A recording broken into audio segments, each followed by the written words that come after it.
Hello, everyone. This is Kelly Beard of KarmicTools.com, and this is your weekly forecast for August 14th to the 20th of 2022. So how's everyone doing on the other side of the full moon?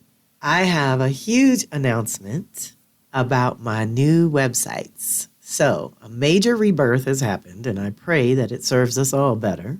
If you go to my blog for the weekly forecast, you will need to update your bookmarks to kellymbeard.com/blog. And now when you go to karmictools.com, you will end up where I will be hosting my classes and community. Both new websites will work better on phones and tablets than ever before. Right now, I still have a few glitches to work out, but hopefully by the time you see this post, we will be all good. I'm excited about the new offerings and more community that will be possible going forward. Thank you so much for being part of my community, many of you since 1999, so you've seen several evolutions, and this one feels better than ever. So enjoy exploring those. Like I said, there's still a lot to do to get it tight and to get it right, but it's up and running, and I'm very happy.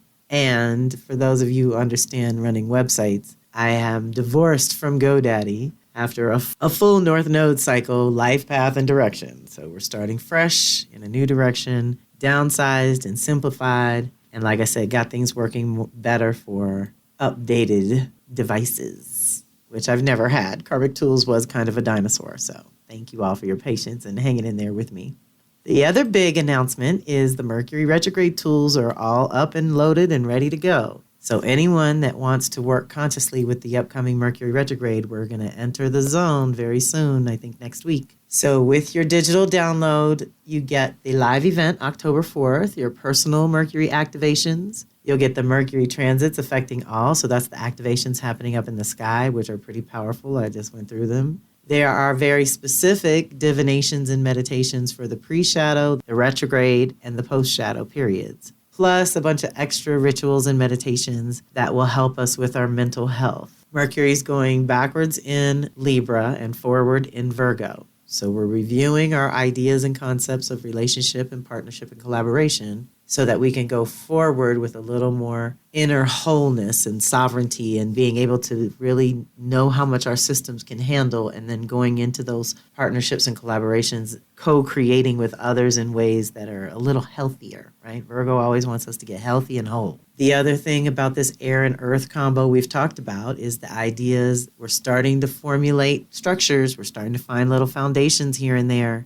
that next year are going to get really fleshed out, and then you can roll with some bigger ideas. But this is a powerful cycle to co-create with. It's only $100 to get all your personal goodies and the goodies to help you through the whole process, which is basically a 3-part process. And it's another new format for Kelly because I like to do live in person with you all, but that is getting more and more challenging now that everyone's on their own schedule, right? So we all have these unique, nothing is Monday through Friday, 9 to 5 anymore. So it's a little tricky to get everybody lined up and in the same place at the same time. So that's why I created this one to be a download. But we will get together once on October 4th to discuss and to answer questions and to share our experiences of Mercury retrograde, because that'll be right toward the end of it. So definitely check that out. Now let's dive into our forecast, which is pretty delicious as well.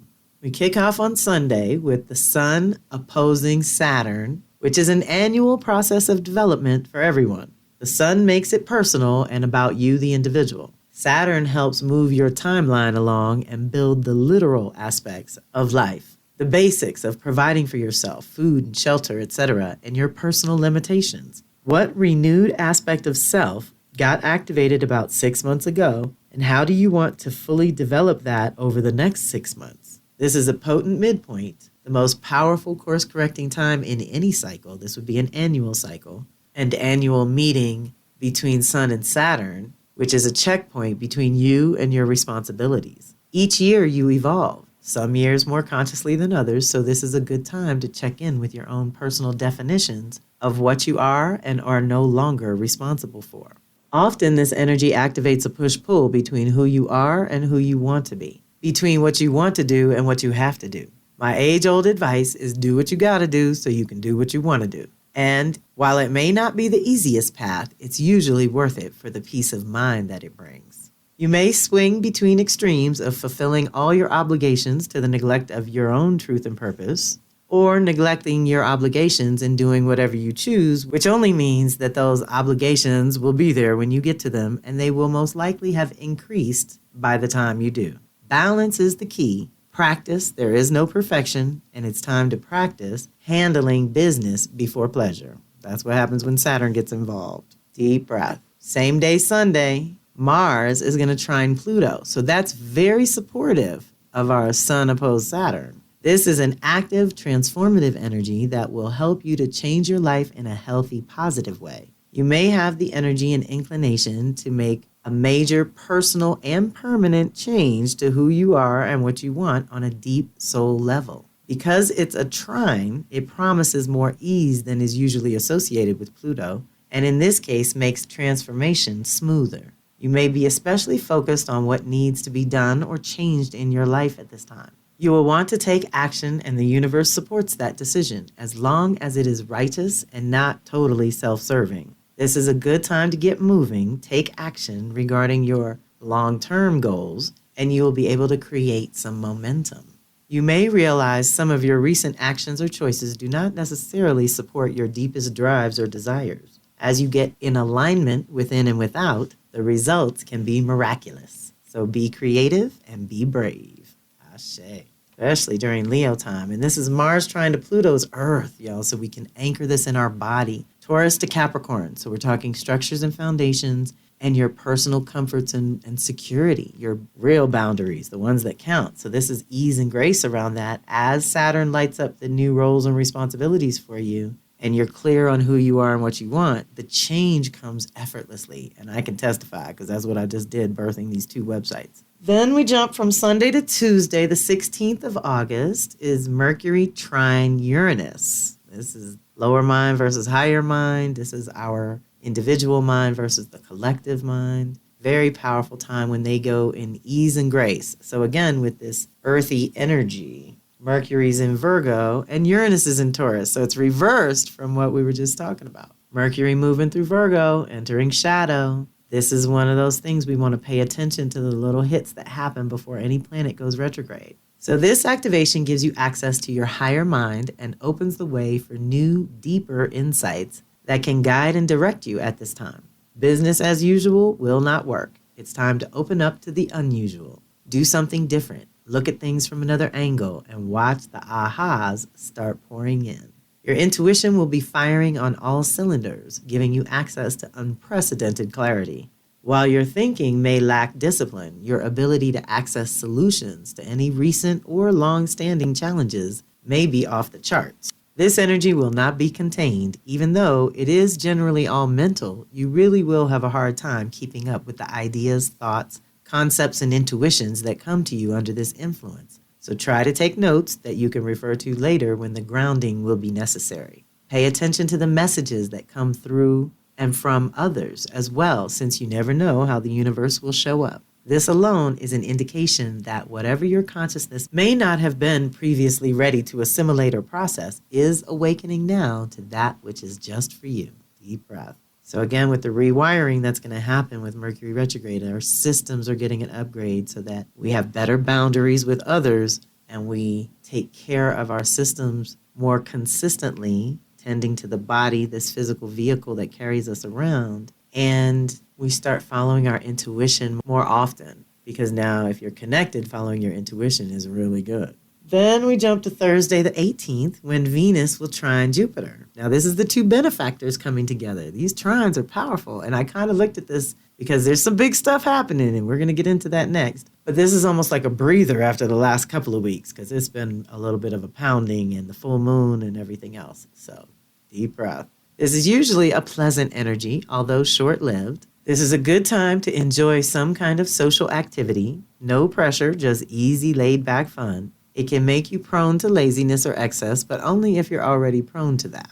Otherwise, if you are typically busy and constantly on the go, this energy actually gives you permission to kick back a little and release the usual pressures to produce. Take some time out to smell the roses or at least reflect on all that you have accomplished and give yourself due credit for coming this far. This is a good time to travel, go on vacation, or take a short trip. This energy tends to bring forth earned blessings. Take a moment to give thanks to the powers that be which brought you to this point, like your ancestors, angels, and animal spirit guides. So yes, the two benefactors. Venus is our values and priorities, ease and grace with Jupiter, our consciousness, our education, the expanded awareness, thinking bigger around your creative projects. Venus is also represents the artist. So this could be very creative, very, very creative week. And I'm loving it because it's supporting my rebirth over here.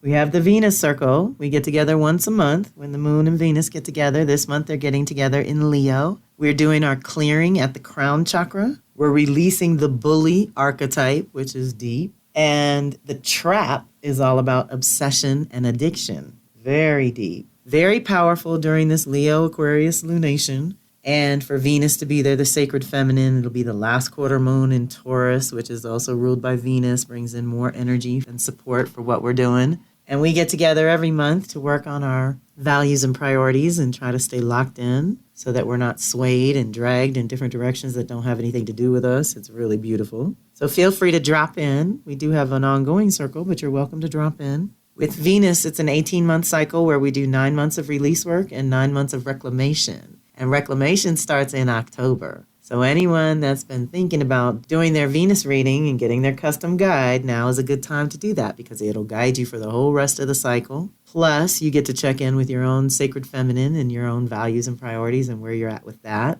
And you get this good support for, like I said, staying locked in on what matters most to you. So here's the other big news. This week, August 20th is Saturday. Mars enters Gemini until March 25th of 2023. Deep breath.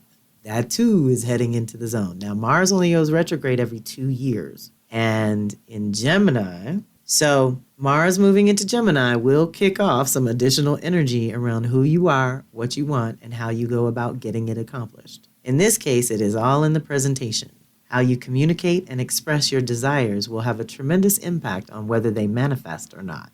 So, of course, Mars's usual aggressiveness will only be appropriate under the right circumstances. Otherwise, keep in mind there is power in the spoken word, so be more expressive, play with language, and discover new ways to express who you are. You'll have access to some brilliant intellectual creativity, so activate your inner curiosity about life in general and allow your imagination to guide you periodically. This will also be a time and energy that allows you to do more personal processing than usual. The focus will be all about you, as it were, so investigate your own nature. Check in with your own mental health. Ask yourself questions. Do you still want what you say you want? Are you pursuing what you really desire? Or settling for what's available? Do you have your own standpoint, or are you a follower? You've probably heard me say to never make your nature wrong. Your nature is your nature. You've come to learn how it works. So Mars helps us learn about our nature. Normally, I'd say for the next 2 months, explore new ideas or possibilities and experiment without attachment when you can. But Mars is going retrograde in Gemini, extending its stay 7+ months, which constitutes more of a major mental upgrade. So we are calling in a new cycle of mental clarity, creativity, and consciousness, and letting go of an old one that goes all the way back to 1990-91. If you're old enough to remember what kind of mentality that you had back then, and just how much you've learned and your consciousness has evolved over the last 30 years, then you can take advantage of this initiation. Keep in mind the shadow of Mars and Gemini is fighting with words, or being internally split, divided within, or generally indecisive. So be mindful of that in yourself and others. Deep breath. So I did create a free community event around this alignment. We always get together to discuss Mars going retrograde because, like I said, it only happens every 2 years, so it is kind of a big deal. And it's our backup to the Venus cycle, which most of you know is my staple and home base. We've been working with the Venus cycle together since 2007, and the Mars cycle is just as important. This is very special because along the way, Mars and Gemini will trine Saturn in Aquarius to help us reorganize our ideas and fortify our containers.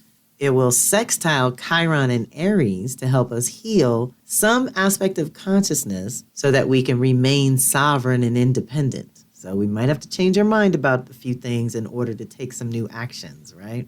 The hard one will be when it squares Neptune, Juno, and Vesta in Pisces, indicating the biggest recalibration of all. This is our mental health, individual wholeness, and personal boundaries within relationships and communities. It's time for an upgrade, everyone. Deep breath. Mars is about the individual, so it really is all about you this summer. And the retrogrades are allowing us to turn inward and really work with that. So this is just the beginning of a process. 7 to 8 months of an investment gives you a 16-month return, making that altogether the 24-month Mars cycle, right? So it's worth it, y'all. Join me next week, which will be Thursday, August 25th. So this will be in this week's forecast and next week's forecast, so people have time to register. We're going to get together on Zoom at 7 p.m. Eastern, which will be 4 p.m. Pacific, Thursday, August 25th. Mars retrograde in Gemini.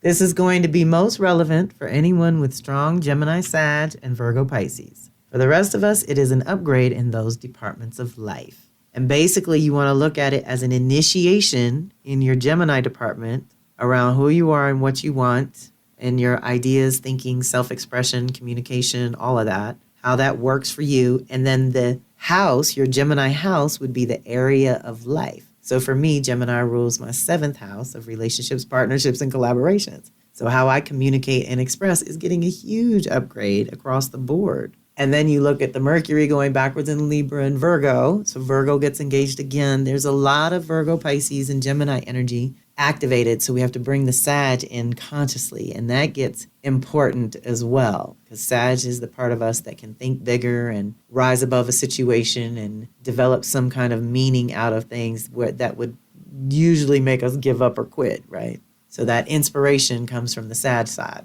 And that's where we'll be integrating what we believe to be true or possible for ourselves, each other, and the world, right? Where we need to grow and develop is in the Virgo Pisces department. And that would be, again, back to your personal boundaries and how much your actual system can handle and what feels natural and organic for you. And that's where we're at. Because like I said earlier, the whole world's on its own schedule, so you might as well get on yours and figure out what's healthy for you and what allows you to function properly. Okay, we're still in Leo time, connecting with our heart, but next month is Virgo. And that's when we synthesize things and we start to put it together in a reality that either works or it doesn't, right? And the whole point of getting ourselves together in Virgo is so that when we move through Libra and Scorpio relationships and intimate partnerships, we can do better because our boundaries are better, our systems are healthier, we're more grounded and practical inside ourselves, we're more connected to our own intuition and right timing. So that's where the growth and change is going to happen. We have to change something there so that we can live into this new narrative that Mars and Gemini wants to tell, this higher level. The other concept that we always look at, Mars, of course, is the god of war. So people ask me, what's the war on in this sense? Gemini would be on our mental health. That's why I'm pushing that hard, y'all. All Mercury retrogrades give us a chance to do a data dump and release and integrate and process. And we get 3 to 4 times a year with that Mercury. That's happening right now as Mars goes into its zone. When it comes out of there, we're going to be making so many new choices and decisions. That's spring equinox of 2023. It's going to be a huge rebirth time at that point, y'all. So join me for these live events. Check out my new websites. Let me know what you think. For those of you who have never heard of the Soul Sisters Circle, that is something I tried to launch in 2019 and 20 right when COVID hit. So we had these little beta testers with small groups going on for those years. And I think I'm ready to roll it out for everyone. I still have a few things to load there, but it's going to be fun once everything is up on that new website. So thank you all for your patience while I do this, because it really is just me. And I look forward to connecting with you all directly this week and next. So that's it for now. I'm going to go back to putting these pieces together and getting it pretty for you and functional, because we need that the most. Reach out if you need to. I hope you have a fantastic week. This is Callie Beard of Karmic Tools signing off.